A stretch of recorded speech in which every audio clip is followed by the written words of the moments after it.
We begin with news out of Tampa. It has been a big 24 hours for Tampa police and for the families affected by that deadly Ybor City shooting in late October. This afternoon, police announced a third arrest in the case, charging 21-year-old Dwayne Tillman Jr. with attempted murder and attempted aggravated assault. Police say Tillman was seen on surveillance video firing into the crowd of thousands, where 2 people died and 16 were injured. They did not confirm if he is responsible for any of those injured.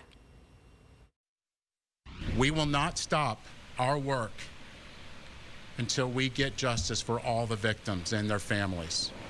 And let me reiterate, we will not tolerate this in Tampa. It was just last night. Charges against 14-year-old Caden Abney were upgraded to second-degree murder. He'll now be charged as an adult for the killing of 20-year-old Harrison Boonstapple. And 22-year-old Tyrell Phillips was the first person arrested in the case. He is charged with murdering a 14-year-old. TPD says they are still looking for one more shooter. They're offering a $27,000 reward for tips leading to an arrest. As part of the fallout from what happened in Ybor on Halloween weekend, Tampa City Council is cracking down on youngsters who are out too late. And this is going to apply to everyone in Tampa. During their meeting this afternoon, they moved ahead with plans for a citywide curfew for people under 16. Fox 13's Evan Axelbank has more.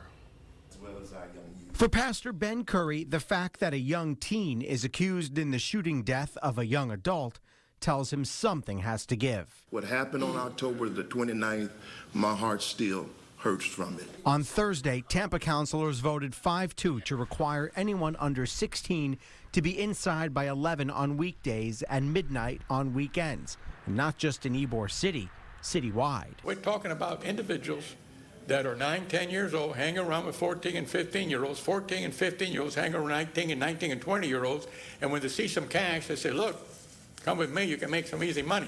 But councilors acknowledge it's only one step. They heard from Tampa police, who say Ybor has become home to parking lot parties, where young people often buy and sell booze.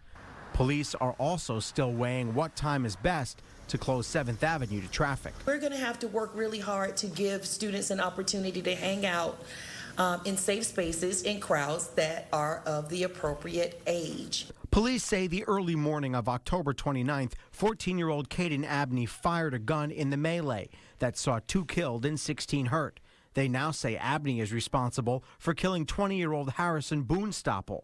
The chief told councilors that since the shooting, stepped-up patrols in Ybor have netted 6 guns and led to 28 felony arrests. I was with the family last night of Boonstapple, and it just breaks my heart to be with them and to fill their shoes and to know what tragedy they have to live through. 2 councilors voted against the curfew plan, which still has to have 2 public hearings. One was Lynn Hertak, who said she was concerned that it'll lead to police casting too wide a net. And I'm concerned because we still have 2 Department of Justice inquiries about targeting minorities, and I'm very concerned that this will be a minority targeting issue. Chief Burkhaw says the curfew will be one small tool police can use, and that the violations will be limited to a civil fine. Evan Axelbank, Fox 13 News.